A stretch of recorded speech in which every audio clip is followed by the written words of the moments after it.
What if we like came in and like set this down and sat down as if we like just came back and picking it up? Okay.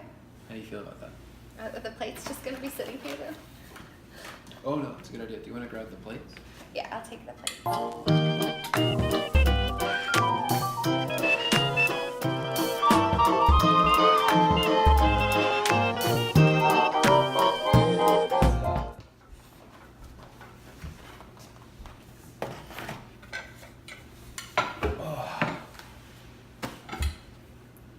Thank you.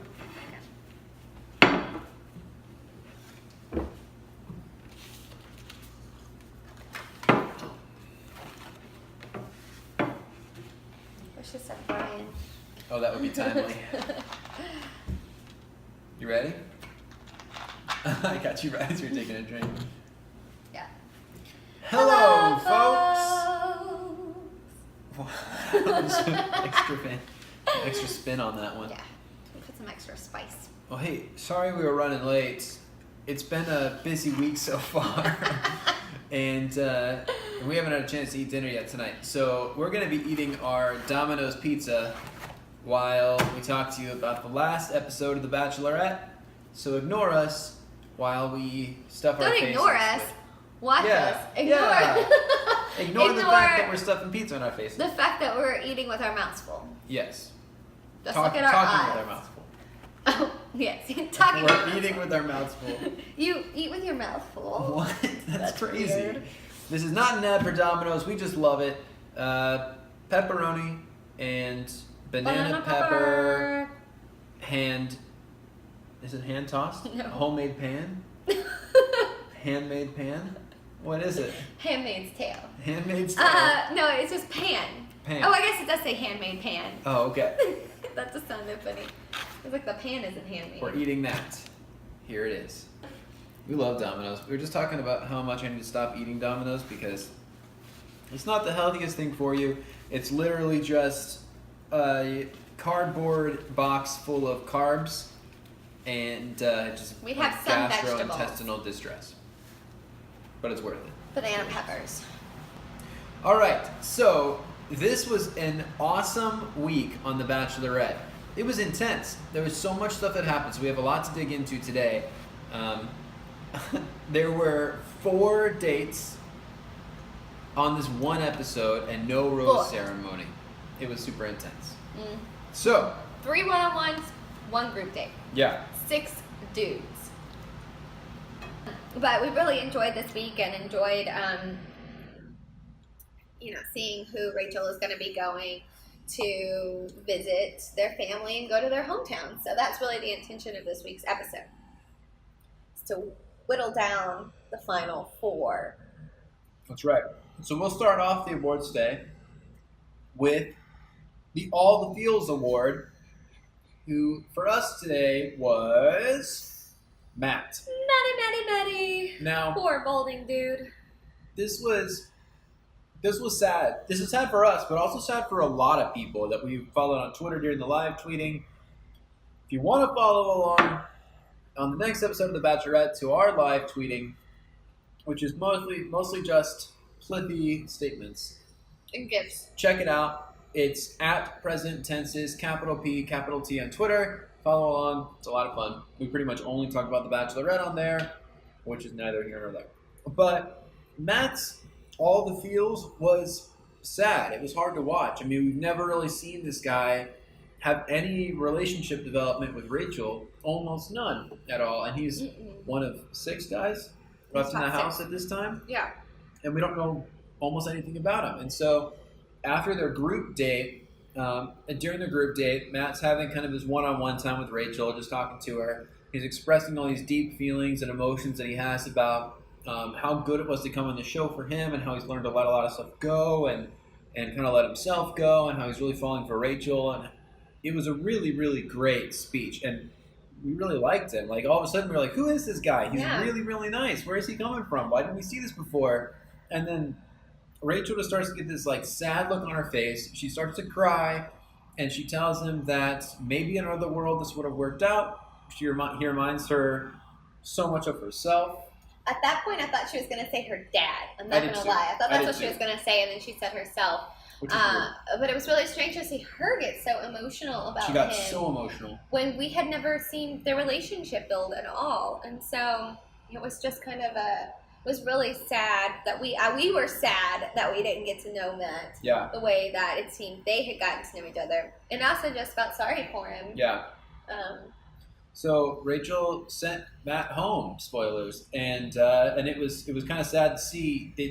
He looked really sad about it, not entirely surprised, but definitely really sad, and we felt the same. So most of our All the Feels award up to now has been like more like happy All the Feels. This is kind of like all the sad feels because it was hard to watch that happen to that poor guy, and honestly, it kind of brings up once again how kind of gross it is how ABC edits their videos to where Rachel and Matt probably had a really great relationship building, like lots of great relationship building segments that we just never got to see.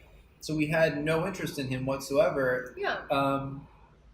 And it was just kind of sad. Yeah, and it was like that at the very end. Like, of course, we have Peter and Bryan and Dean, which we are like the top 3 contenders, and then Eric, and we've seen them have one-on-one time together.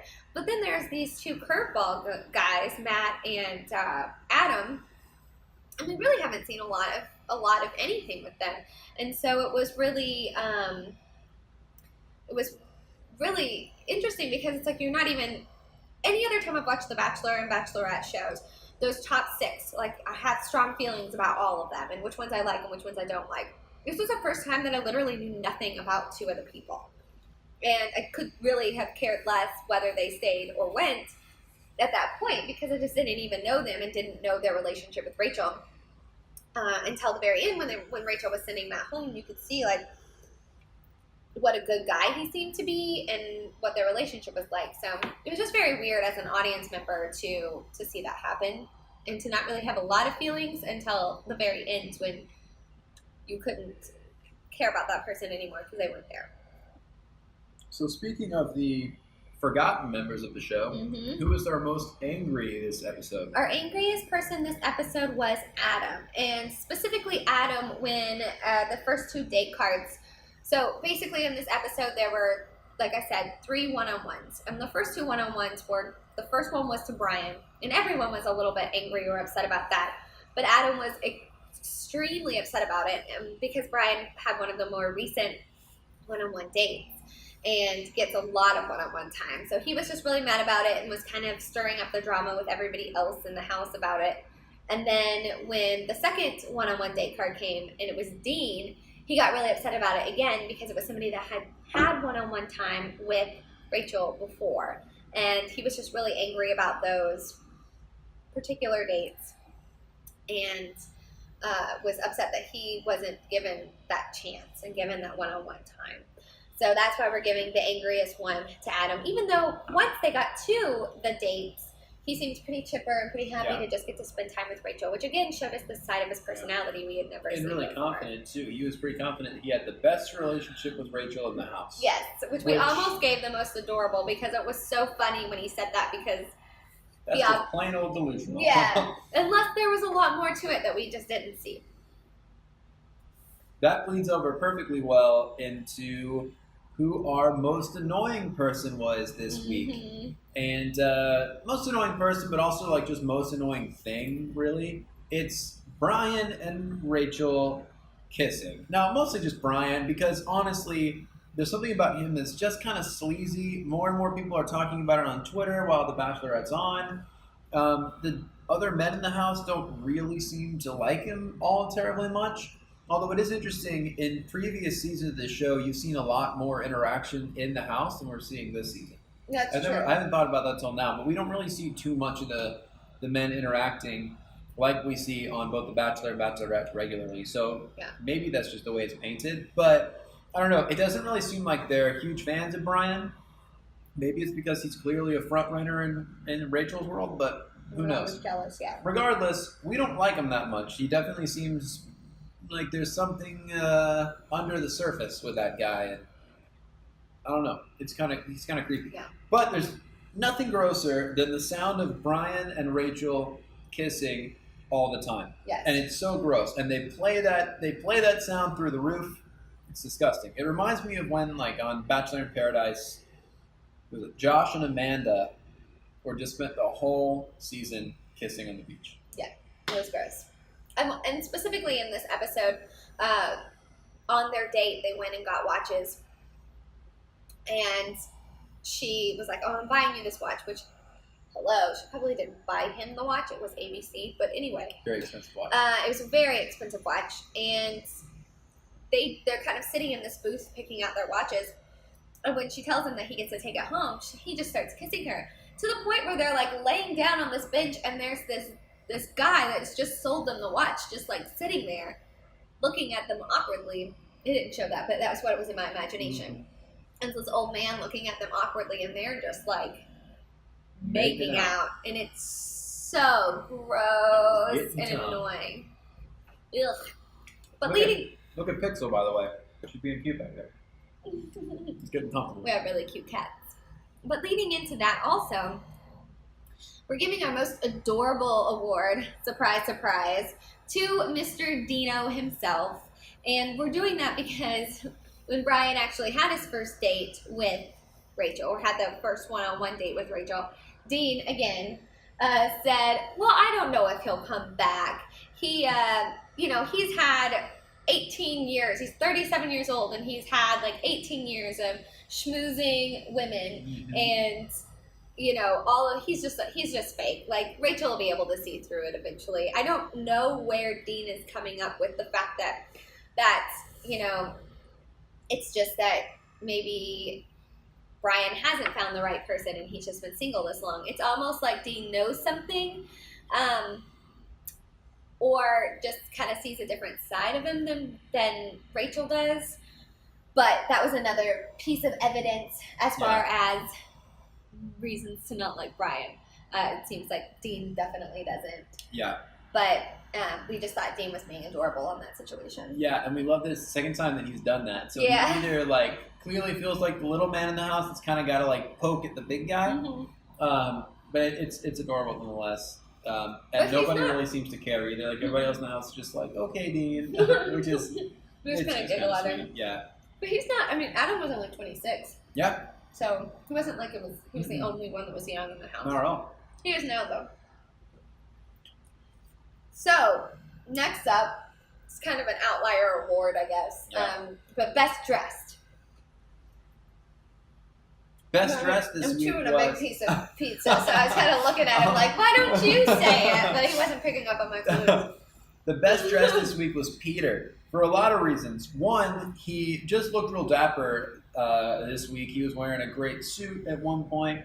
Very tailored, which is something we always appreciate about him. He always has pretty tailored clothes. Who doesn't have tailored suits? Bryan doesn't have very tailored suits. They're a lot floppier on him, which is just another reason why we don't like him. Because his cheeks are so floppy. He wants to offset his cheeks. So Peter was looking pretty fly. Yes, and pretty also fly for a white guy. And go for it. Well, I was just gonna say his outfit at the beginning of the episode, where it was like a striped kind of sweater and like these kind of salmonish but less pink pants. Looks really cool as well. And then he also had this amazing houndstooth scarf when he and Rachel were going on the dog race, sled ride. What is it called? Bobsled? No. That's not what it's called. It's not a bobsled. Oh my gosh. No, it's the dog sleds, whatever they're called. Sleigh bells. Sleigh bells ring. Are you listening? I don't remember what it's called. So, anywho, he just looked, and then he was very salt and peppered at that point, and so we just thought he was most dapper this week. It's really the only outfits I could remember. There we go. Sorry about that. So, last, but did you want to say anything else about Peter's dress? Did you say salt and pepper? Mm-hmm. Yeah. I don't know where that came from, him suddenly having salt and pepper hair. He's always had salt and pepper hair. It just hasn't been that distinct. It was so distinct. Oh, I think it was just I think it was just the snow adding to like the contrast, but especially when they were out in the snow, it looked super distinct, like almost silver, which was a cool look. It was a cool look. It works for him. Yeah, a lot of people on Twitter were getting real giggly about it, which I can understand because it was a cute look. So Megan, who is your MVP? Most likely to succeed? So this was a really hard one this week because I've got we all have the obvious one, right? Chris just threw a banana pepper. We all have our obvious one in mind, which of course is Bryan. She never really has anything negative to say about him at this point. At first she was a little hesitant, but of him being too good to be true, but that doesn't really come up. She's obviously not believing that anymore. She never really has any criticism in their conversations. She doesn't seem to be having any concerns in the topics that they bring up and how they kind of work together. So it seems like he would be the obvious choice. But I have to pull for Peter still because I don't know if it's because I think he's the best choice, but there's just something that I really appreciate, and I think Rachel appreciates about the honesty that he brings to the table. So he was very honest this week about how he didn't know if he would be able to propose or not if he wasn't fully in love with her at the time of the final rose. And he also talked about his ex-girlfriend and started crying about it, which was a little uncomfortable. And he, told her that he had considered leaving before. And all of this, I felt like Rachel took with strides. I mean, she got a little worried about certain pieces of that, but she didn't really seem to be that concerned. And so with that particular piece in mind, and then the fact that she had a quote where when she was talking about Peter, she basically said that missing him and not being around him has made her long for him and want him even more. And she never said that strong of a sentence about Bryan. And thirdly, when they were showing a little snippet of the final rose and the rest of the episodes that are part of this season, it kind of alluded to the fact that she was, even though she chose this person, she wasn't sure if he was going to propose or not, which of course would connect to Peter because that's kind of how he was feeling. So all of these things just kind of, and maybe it's ABC tricking me, but all of these things are kind of making me want to choose Peter as most likely to succeed or my MVP of the week. I just feel like despite all of the difficult conversations they had and the fact that she was still into him makes it seem like it's going to be a stronger relationship in the long term than just like all these feel good lovey-dovey moments that her and Bryan have. I feel like that's going to kind of like Peter off. So that's my choice again, Mr. Peter. There it is. There it is. So our men and the awards for the week were all the feels was Matt, the angriest was Adam, most annoying was Bryan. Kissing. Yes, Bryan kissing. Most adorable was Dean. Best dressed was Peter. Megan's most likely to succeed was Peter. Leave your awards and rankings in the comments below. Who do you think is most likely to succeed and why? Also, I'd love to know who you think was the most adorable this week, because I feel like that's a fun one to talk about, because there's always adorable moments for what feels like most of the people. So let us know who you thought the most adorable was. And so, to recap, the top four, which we didn't even talk about Eric at all during this time, but the top four that she's going to hometowns next week are Eric, Peter, Bryan, and Dean. That's right. And the previews make it look like it's going to be an amazing show. So stay tuned to our awards and our reviews from that, because it's probably going to be really funny. That's going to be fun. And just a little note, in the ABC Bachelorette Fantasy League, we had to pick our top four and who was going to be the top four that she was going to go to hometowns. And I chose all four of the guys correctly. So Chris got all but one. I did. Yep. That's right. Way to go. All right. So if you like what you see, give it a thumbs up. Give it a thumbs up. It really helps out. And make sure you subscribe to our channel to get more videos like this. If you want to see anything else, let us know below. If there's anything you don't want to see us do anymore, let us know that below too. Because, I don't know, this is fun for us and we're cool with changing things around a little bit. Yeah. So, I think that's it. Awesome. Well. All right, you ready? Yeah. Goodbye, folks. Folks.